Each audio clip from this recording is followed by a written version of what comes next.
जी। India शब्द ही आप देखें तो व्याकरण से जना इंडिया का कोई अर्थ ही नहीं होता, कोई अनर्थ भी नहीं होता। इसलिए मेरा देश इंडिया नहीं है, मेरा देश हिंदुस्तान या भारत ही हो सकता है, और कोई संज्ञा इस देश को नहीं दी जा सकती। ये तो ब्रिटिश शासन के काल में ये दबे रहे और घसीटते रहे, इसलिए उन लोगों ने ये संज्ञा दी है इंडिया की, नहीं तो हमारे किसी शास्त्र में इंडिया शब्द का नाम ही नहीं है। शुक्राचार्य स्वामी कहे, राजन आज भरत जी महाराज के 5 पुत्र हैं, लेकिन जब योग हो गए तो 5 को राज्य देकर के आप सीधे गंडकी नदी के यहाँ भजन करने के लिए चले गए। और ये सूत्र है, जब बेटा योग हो जाए तो ऐसा नहीं कि बाबूजी वहीं दुकान पे बैठे काऊ काऊ काऊ काऊ करते रहे, नहीं नहीं, जब पुत्र योग हो जाए तो उनको समर्पित कर दीजिए, और समर्पित करने के बाद प्रेम से भगवान का भजन करिए, तीर्थों की यात्रा करिए। एक कोई कपड़ा व्यापारी था, उसके 2 पुत्र थे, दोनों पुत्र बड़े हो गए, बहुएं घर में आ गई, दुकान संभालने लगे, लेकिन बुढ़ा बैग टेकते टेकते जाए और जाके दुकान में जा बिराजे, और बस पुत्रों को रोज डांटे, अरे तुमने इतना कपड़ा इस भाव क्यों दे दिया, ज्यादा तुमने काट पीट के कर दिया, ऐसा अगर गड़बड़ी करोगे तो कैसे घर का काम चलेगा।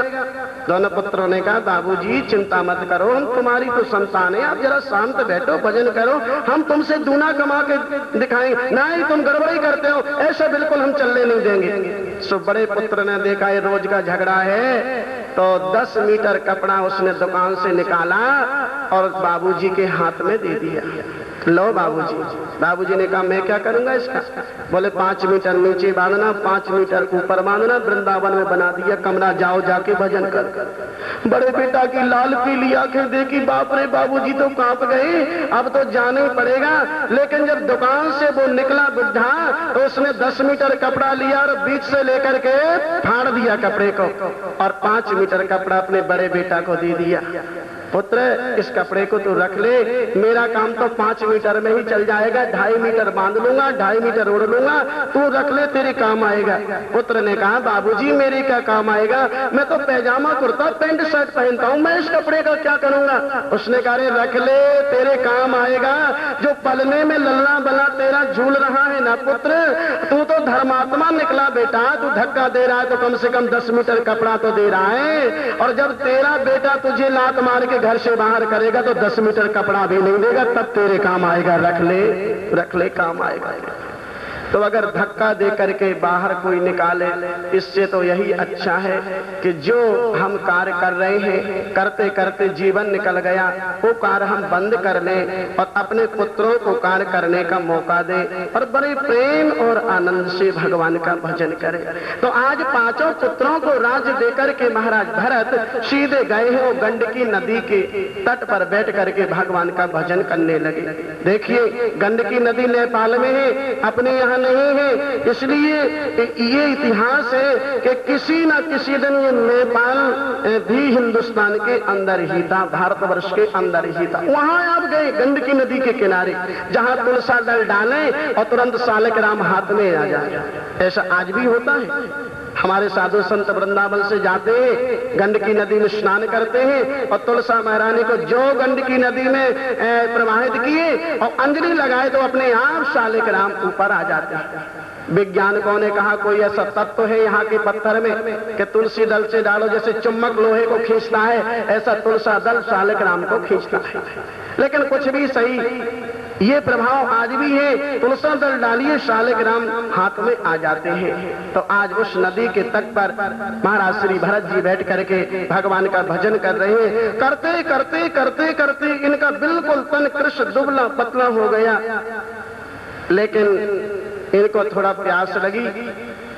आंख खोल करके देखा, इतने में तो एक हिरण को देखा, वो पानी पी रही है। भरत ने कहा, अगर मैं उठ करके जाऊंगा तो हिरण बेचारी पानी नहीं पी पाएगी। आप बैठे बैठे देखने लगे, हिरण पानी पी रही थी। इतने में तो शेर ने बड़ी जोर से दहाड़ना की, वो बेचारी हिरणी डर गई। उसके गर्भ में बच्चा था, जो उसने छलांग लगाई नदी को पार जाने के लिए शेर खाना ले। तो उसके पेट से बच्चा निःसृत हो गया और पानी में आके गिर गया। भरत जी ने कहा, राम राम, ये हिरणी तो बच्चा को छोड़ के चली गई, बच्चा पानी में गिर गया, अगर बच्चा को मैं नहीं बचाऊं तो बचाएगा कौन? आप दौड़े हैं और तुरंत जाकर के आपने उस बच्चे को उठाया और उठाने के बाद अपनी गोदी में बिठा करके और अपने वस्त्रों से पीताम्बर से उसका पानी पोंछ करके और धीरे धीरे धीरे धीरे दूध आदि पिला करके पाल पोष करके उसको बड़ा कर लिया। अब जब भी भजन करें तो माला तो फेरें, लेकिन बच्चा को गोद में बिठाएं, कभी कंधे पे बिठाएं। हवन के लिए समदा लेने जंगल जाएं तो साथ में हिरण के बच्चे को कंधा पे बिठा के ले जाएं। और धीरे धीरे धीरे इनका मन इतना हिरण के बच्चे में लग गया महाराज कि धीरे धीरे इनका तो भजन भी कम हो गया। गए थे 5 बच्चे छोड़ करके, वो तो ध्यान नहीं आए, हिरण के बच्चे में मन फंस गया। और गीता जी में भगवान श्री कृष्ण कहते हैं, अंत काले च मामेव स्मरन् मुक्त्वा कलेवन, मृत्यु के समय में, अंत समय में जिस वस्तु का ध्यान आ जाता है उसी को ही प्राप्त हो जाता है। मरने का समय भरत जी का आया, मृत्यु का समय आया और हिरण गोद से छलांग लगा के जंगल चला गया। भरत जी ने कहा, हे भगवान, जंगली जानवर खा जाएंगे, कैसे मैंने पाल पोष करके इसको बड़ा किया है, कब लौटेगा? ऐसे करते करते करते करते मृत्यु के समय हिरण का चिंतन किया तो महाराज हिरण के रूप को ही प्राप्त हो गए।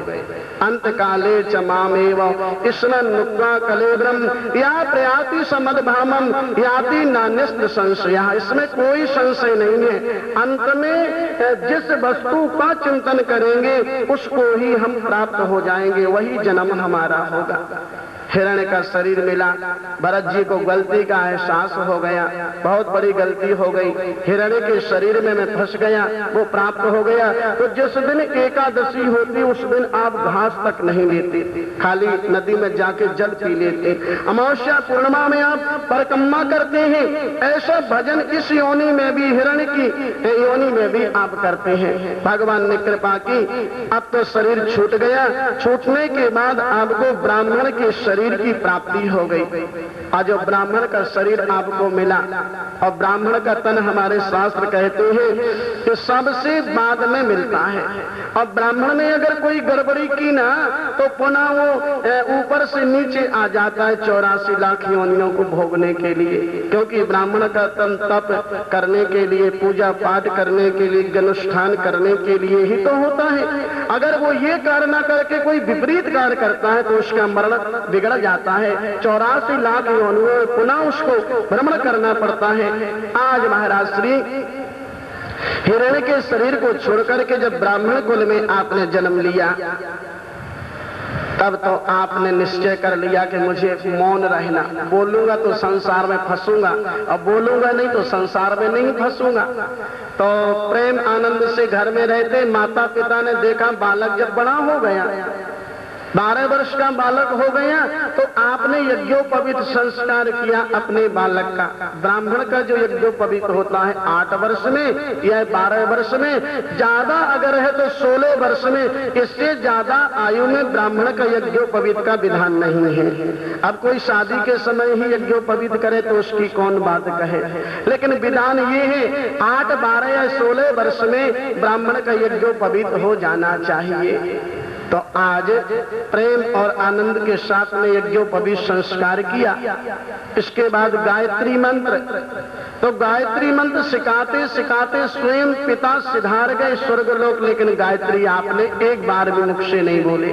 माता जी ने धर्म के जितने कार्य सब बताए, लेकिन नहीं, बोलना ही नहीं है। इनके पिताजी के छोटे भैया चाचा जी, उनके 9 संतानें थी। भरत जी अपने पिता के अकेले हैं। तो धीरे धीरे जब सब शादी योग हो गए तो सबने तो अपनी अपनी शादी कर ली। बोले इस पागल की शादी करेंगे तो भाई ये भोजन कौन कराएगा इसकी गृहिणी को, इसलिए सबकी शादी हुई, भरत जी की नहीं हुई। अब तो भरत जी इतने सीधे साधे और सरल और इतने सस्ते भैया हैं कि जो चाहे भैया पानी ले आओ, भैया पोछा लगाओ, भैया झाड़ू लगाओ, भैया भोजन बनाओ, जूठे बर्तन मलो, सारे भरत जी से करवाते हैं। भरत जी कहते जाहि विधि राखे राम ताहि विधि रहिए। अरे करना तो है ही, अगर अपने भैयाओं की सेवा करता तो कौन सा बुरा है। एक दिन तो भरत जी से सब लोगों ने कहा भरत जी तुम खाते हो, थोड़ा बहुत काम करते, मोटे ताजे हट्टे कट्टे बैठे रहते हो घर में, खेत बो करके आए हैं, फसल बहुत पक चुकी है और पशु पक्षी खेत में जा जा करके फसल को उजाड़ते हैं, तुम ऐसा करो जाओ खेत की रखवाली करो। भरत जी महाराज खेत में पहुंच गए, मेड़ पे जाकर के बैठ गए। चिड़ियां आती हैं, बालों में से दाना चुग चुग करके ले जाती हैं। भरत जी कहते हैं भाई राम की चिड़िया राम को खेत, खाओ मारी चिड़िया भर भर पेट। रामई का दिया हुआ अन्न है, रामई की तुम बनाई हुई हो, अगर तुम अन्न खाती तो बताओ मैं क्यों तुमको मना करूं। राम की चिड़िया राम को खेत, खाओ मारी चिड़िया भर भर पे।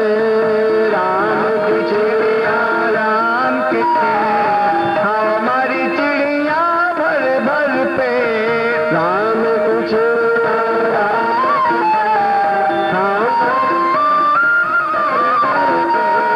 राम की चिड़िया राम के खेत, खाओ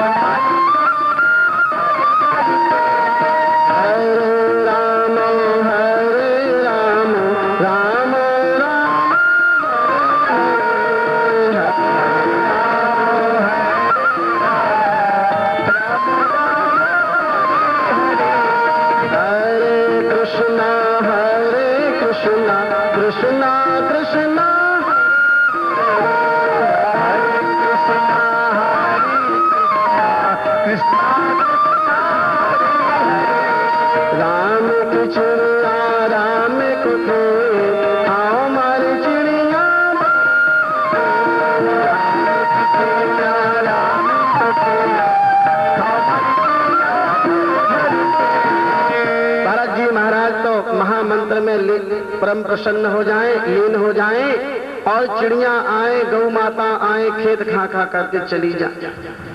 भरत जी लौट करके आ गए। 9 भैयाओं ने कहा भरत जी फसल कैसी है? बोले चिंता मत करो, फसल बहुत अच्छी है। लेकिन जब खेत पर गए तो वहां एक भी बाल नहीं है, एक भी दाना गेहूं का नहीं। अरे तो पागल है। धक्का मार के भरत जी को घर से बाहर कर दिया। गांव वाले भरत जी को जिस काम में ले जाना चाहे खूब काम करवावे, और भरत जी जब लौट करके काम करके आए तो भोजन कोई नहीं दे। तो लौट के जब अपने घर में आए तो भरत जी के लिए जूठन जो भी बचा हुआ बाल बच्चों का वो एक कटोरे में इकट्ठा कर दे और बड़े प्रेम से ही भरत जी के सामने रख दे। भरत जी वाई में तुलसी दल डालें, भगवान को भोग लगाएं, बड़े प्रेम से पा जाए। एक सासू जी थी, बोलो बांके बिहारी लाल की, बड़ी चतुर और चालाक। वो अपने सासू जी के लिए क्या करें बहू रानी कि जितना बच्चों का जूठन उठन जो भी बचे सब कटोरे में रख दी जाए, और जब अंधेरा हो जाए तो सासू जी के कक्ष में लेकर के पहुंच जाए। लो माँ सुंदर खिचड़ी दलिया बनाया है और गऊ का दूध डाल दे। लेकिन वह बूढ़ी सास रो रो करके खाए नहीं तो करे क्या बेचारी। लेकिन जब उसका पुत्र बड़ा हो गया, वो भी सास बनी, तो बहू आई। बहू ने कहा अच्छा मेरी ददिया सास के लिए ये व्यवस्था मेरे घर में बड़ी अच्छी कुल में परंपरा है जूठन देने की। लेकिन एक कटोरा ऐसा न हो टूट जाए फूट जाए। तो वो गई जयपुर और जाकर के मकराना पत्थर सुंदर कटोरा बना करके वो ले आई। सासू जी ने कहा बहू आए तुझे 4 दिन नहीं हुए, लेकिन तू ये पत्थर का कटोरा लेकर के आ गई। बोले हाँ सासू जी, जब ददिया सास समाप्त हो जाएंगी उनकी जगह में आप आएंगी तो कटोरा रहे ना रहे मैंने आपके लिए पहले से बना करके रखा हुआ है। अगर हम आचरण किसी के लिए करेंगे आने वाली पीढ़ी वही व्यवहार हमारे लिए करेगी। भरत जी महाराज उस जूठन में भी तुलसी दल डाले बड़े प्रेम से पा जाए। लेकिन शरीर इतना हृष्ट पुष्ट इतने बलिष्ठ है महाराज, खाली जने हुए काला काला पड़ा हुआ है। स्नान कभी नहीं करते भरत जी। भरत जी कहते स्नान कराएंगे तो भगवान कराएंगे तभी हम स्नान करेंगे।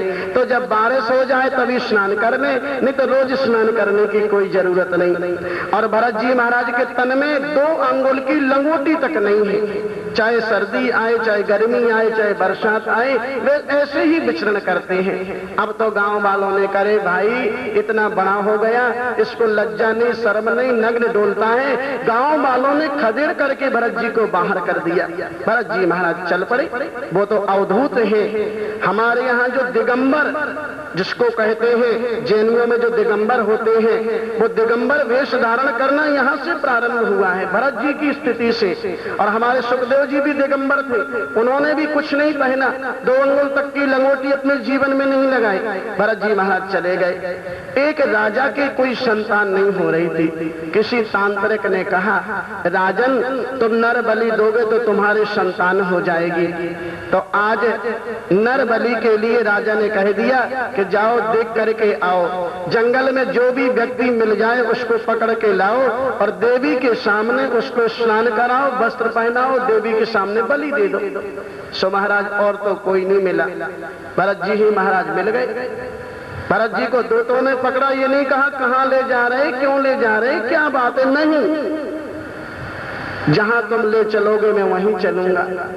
ये स्थिति है भरत जी महाराज की। चल पड़ी। और जब राजा ने देखा भरत जी को तो राजा खिलखिला करके हंस पड़ा, अरे इतना बलशाली, और इसमें तो बहुत खून होगा, देवी पान करेगी तो परम प्रसन्न मेरे संतान हो जाएगी। भरत जी को स्नान कराया, कोरे वस्त्र पहनाए, देवी के सामने कहा प्रणाम करो।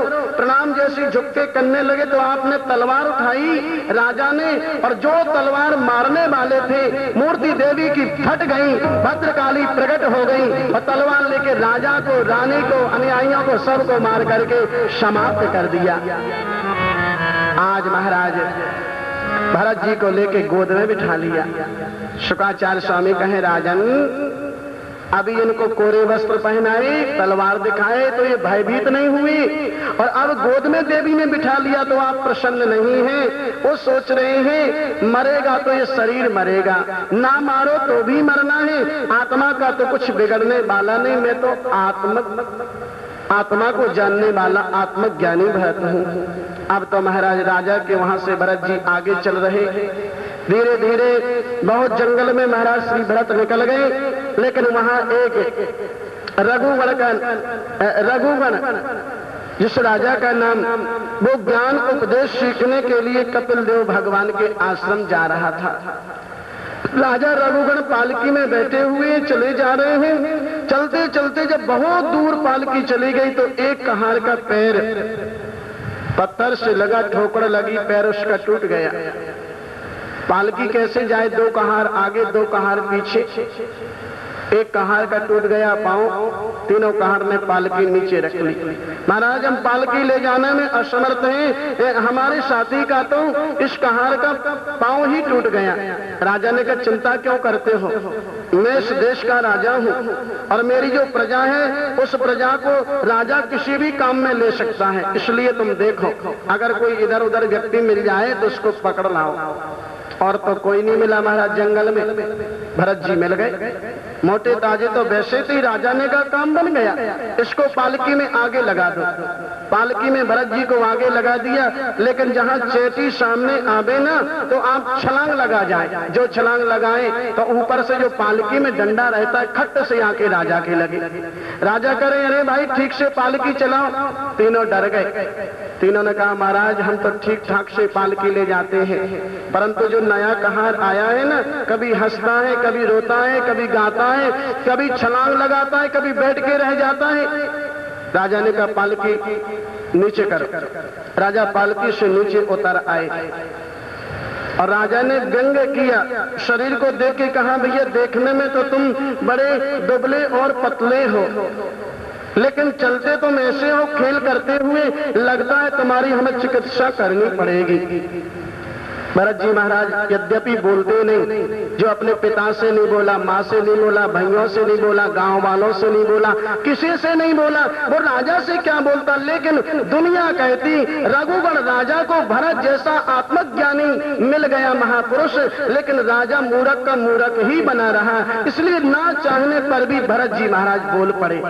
कहने लगे राजन तुम वज्र मूर्ख हो, तुम कह रहे हो चिकित्सा, अरे क्या आटे को भी कोई मशीन पीस सकती है क्या? अगर तुम शरीर की चिकित्सा करोगे तो इस शरीर का नाम आया है मरण धर्मा। ये तो पहले से ही मरा हुआ है, इसमें तो और कुछ नहीं है। जो तत्व है वो तत्वों में मिल जाते हैं। और जहां आत्मा की बात है तो आत्मा का तो कुछ बिगड़ता और बनता नहीं है। इसको तो पानी में ही अगर डुबो दो तो गीली नहीं हो सकती। अगर इसको आग में जलाना चाहो तो ये जल नहीं सकती। अगर काटना भी चाहो राजन तो इसको काटा नहीं जा सकता। मैं आत्मा हूं, मैं शरीर। जहां तुमने वजन की बात कही तो वजन तो शरीर के ऊपर होगा, इंद्रियों के ऊपर होगा, मन के ऊपर होगा, लेकिन आत्मा के ऊपर किसी प्रकार का कोई भार नहीं होता।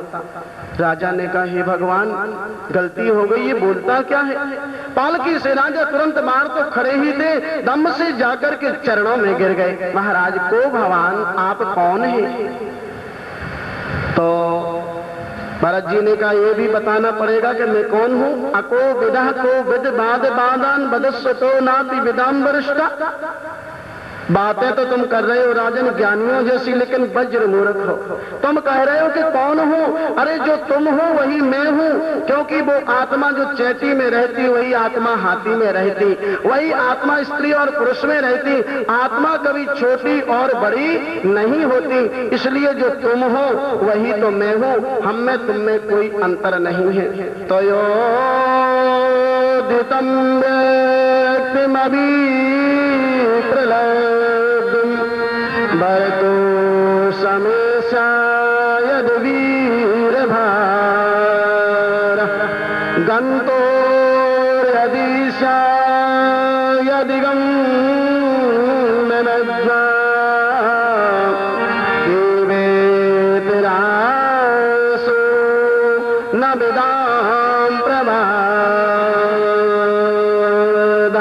अहो राजन, क्या तुम नदी को भी पानी पिला सकते हो?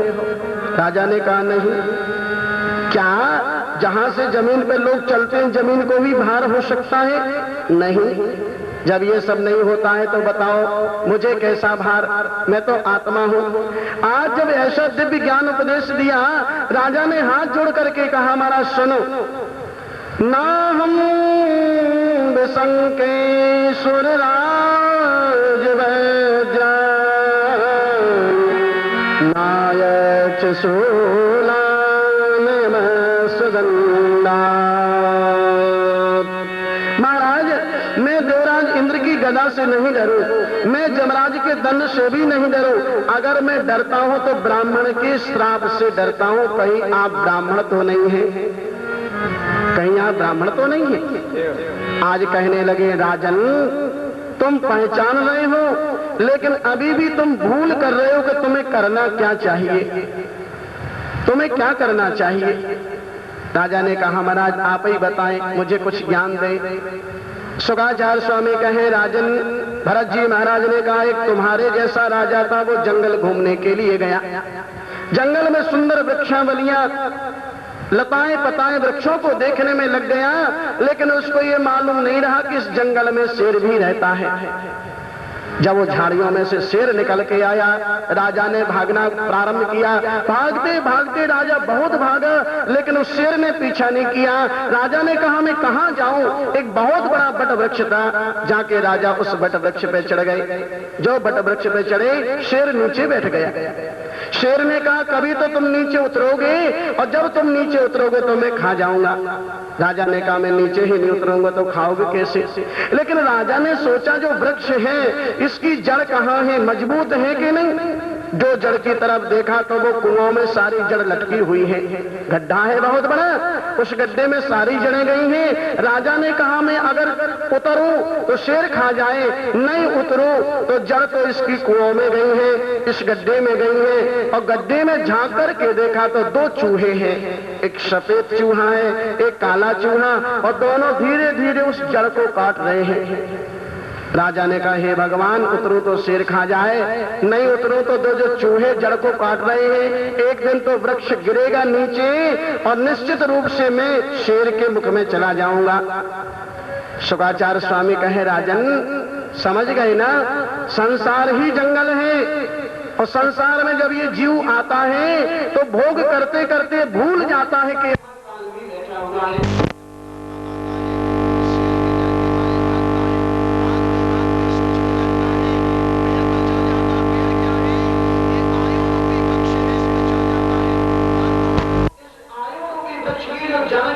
उसमें तो चूहे हैं, एक काला चूहा, सफेद चूहा, वो क्या है, एक दिन है और एक रात है।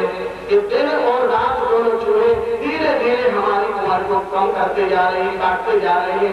और जब उम्र बिल्कुल समाप्त हो गई, धम्म से वृक्ष नीचे गिरा और राजा जो था उस शेर ने खा लिया। आया है सो जाएगा राजा रंग फकीर, कोई सिंहासन चढ़ चले, कोई बना जंजीर। आज इसके जो एक ज्ञान भगवती का महाराज की रमों ने सुना, उनको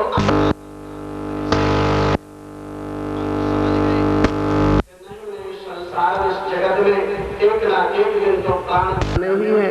जब मरना ही है तो मरने के पहले जो हम कर्म करेंगे उससे ही हमारी सदगति होगी।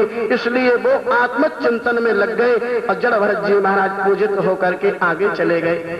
भगवान शुक्राचार्य स्वामी कहे, राजन इस प्रकार आपने आत्मक कथा सुनाई राजा को, पूरा जन की कथा सुनाई, ज्ञान उपदेश दिया। राजा सीधे आत्मक ज्ञान करने के लिए जो कपिल देव के यहाँ जा रहे थे पर नहीं गए और बैठ करके भजन में लग गए।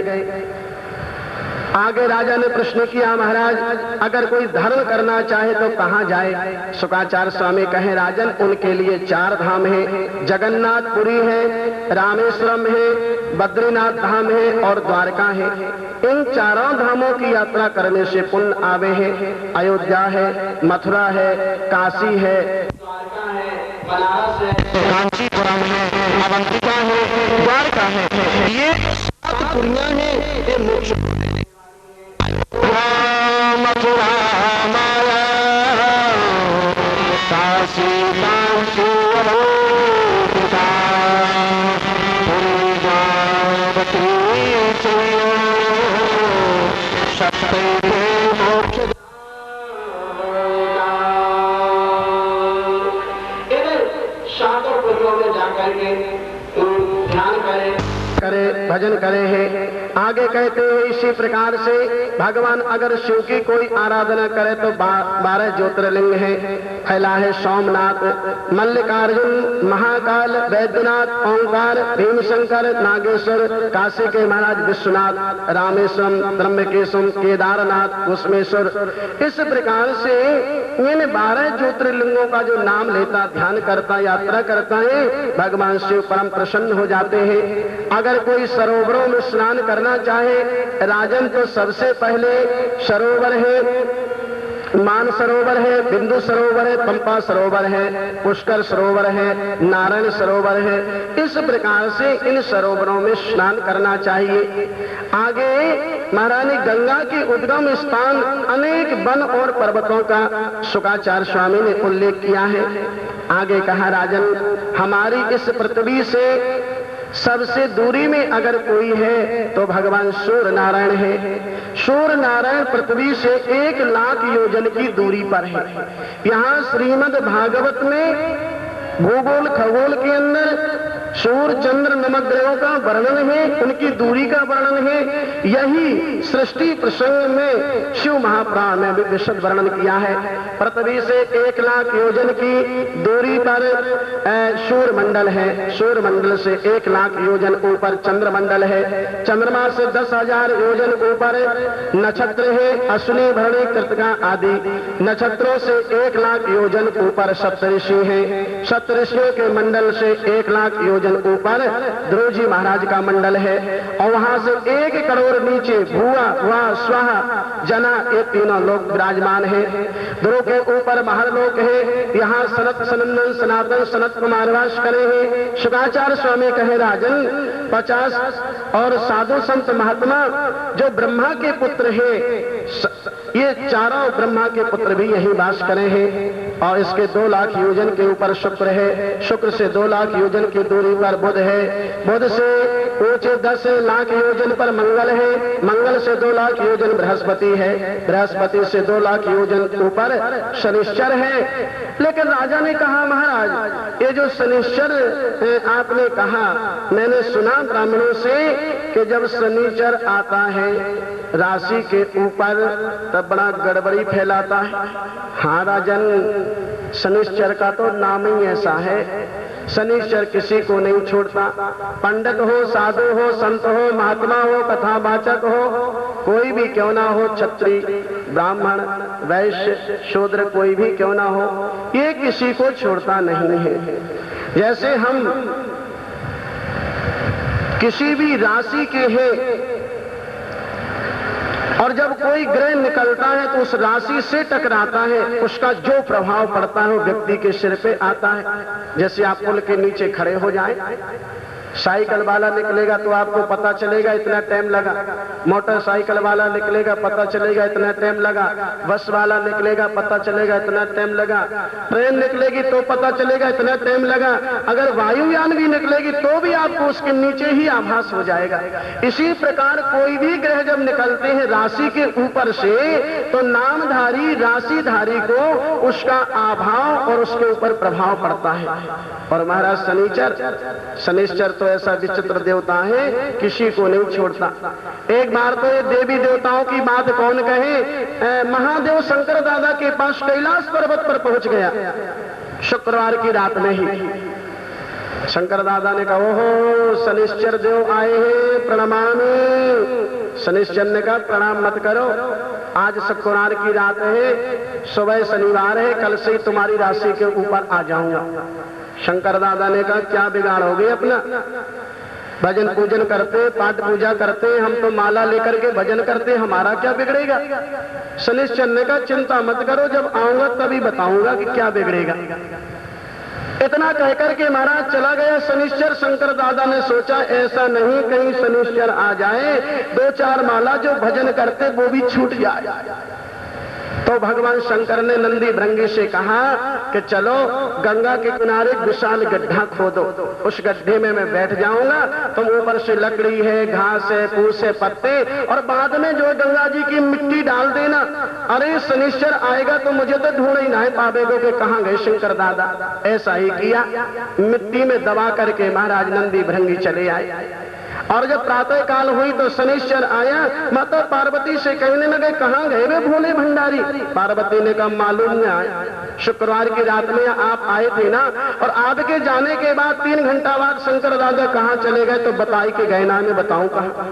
अब तो शनिश्चर वहां से विदा होकर के ब्रह्मलोक गया, कुबेर लोक गया, वैकुंठ में गया, सब जगह पर खोजते खोजते 7.5 वर्ष इसको व्यतीत होने में 2 मिनट का समय बचा हुआ। शनिश्चर ने कहा हे भगवान, शंकर दादा जब मिलेंगे बाद में तो कहेंगे बड़ी दुहाई देते थे मैं तुम्हारा ऐसा करूंगा वैसा करूंगा, तुम तो मुझे ढूंढ भी नहीं पाए। तो शनिश्चर हमारे शर्म के गंगा के किनारे माथे पे सिर रख करके इधर उधर चक्कर काट रहा था। शंकर दादा ने भी सोचा समय पूरे ही तो हो रहा है, 2 ही मिनट तो रह गए हैं, मैं गड्ढे से बाहर निकलूं।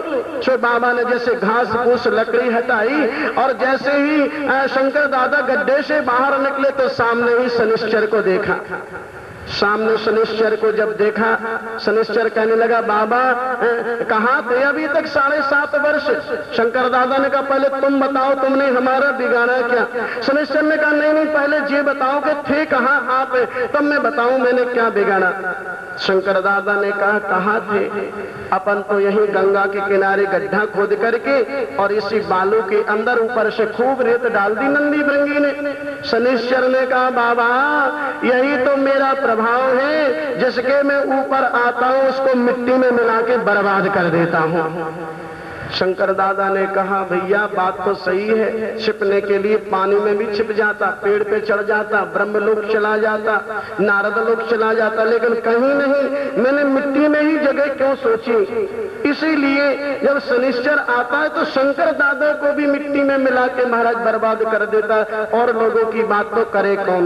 लेकिन शुक्राचार्य स्वामी से राजा परीक्षित ने कही महाराज मेरा क्या हाल होगा। बोले राजन तुम चिंता मत करो, जो भगवान का जाप करता है ना, तो जाप में इतनी शक्ति होती है नाम में, जैसे कोहरा सूर्यनारायण को ढक लेता है, लेकिन धीरे धीरे सूर्यनारायण चीर के बाहर आ जाते हैं।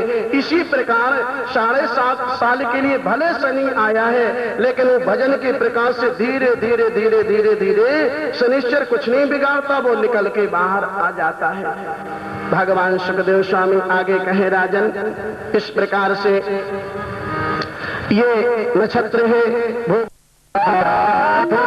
जय जय जय श्री राम, राधे राधे राधे जय जय जय श्री राम, राधे राधे राधे जय जय जय श्री राम, राधे राधे राधे जय जय जय श्री राम,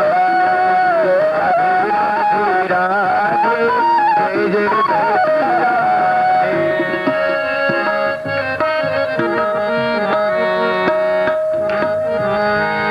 मुझे लगी श्याम से प्रीत दुनिया क्या जाने,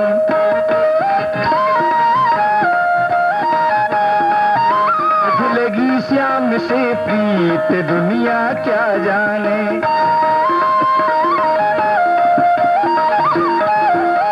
क्या जाने कोई क्या जाने, क्या जाने कोई क्या जाने, मुझे मिल गया मन का मीत दुनिया क्या जाने, मुझे मिल गया मन का मीत दुनिया क्या जाने।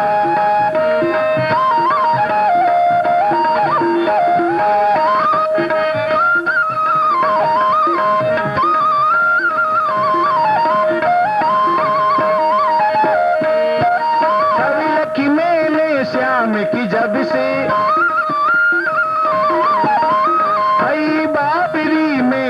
तब से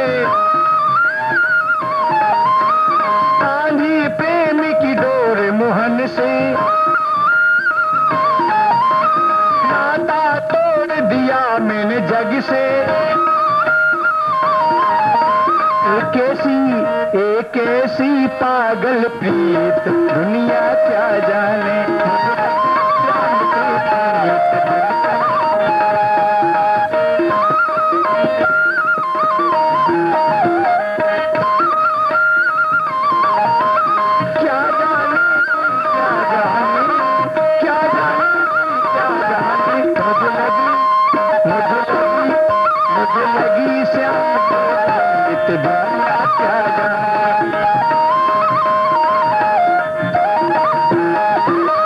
मोहन की सुंदरी सुरतिया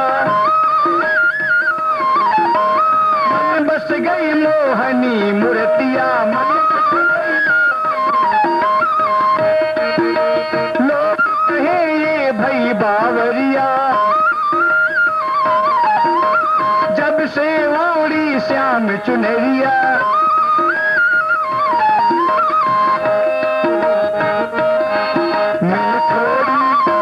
छोड़ी जग की रीत दुनिया क्या जाने, मुझे लगी श्याम की रीत दुनिया क्या जाने।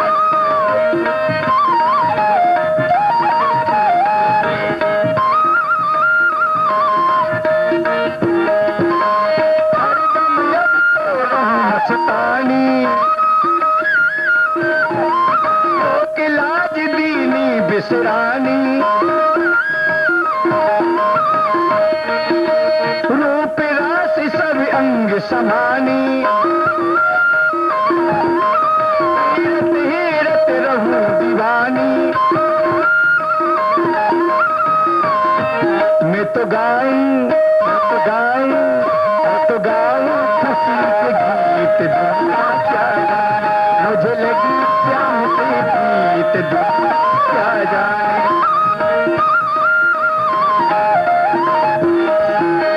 क्या जाने कोई क्या जाने, क्या जाने कोई क्या जाने।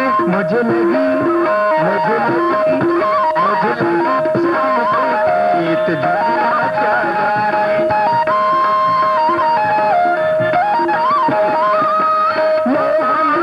ऐसी बंसी बजाई बदले अपनी सुध बिसराई। गोप गोपियां भागी आई, लोक लाज सबने बिसराई। प्रिय बाजी उठा संगीत दुनिया क्या जाने।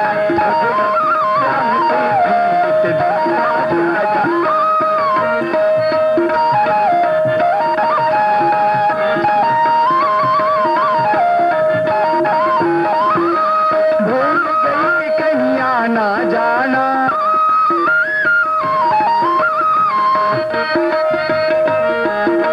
भूल गई कहीं आना जाना। अब तो केवल श्याम सुहाना, फिर जाए तो इसे मनाना। अब होगी अब होगी प्यार की जीत दुनिया क्या जाने। श्याम से प्रीत दुनिया क्या जाने।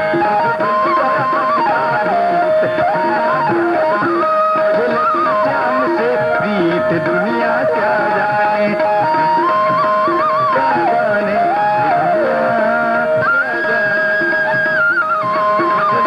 श्याम से क्या जाने।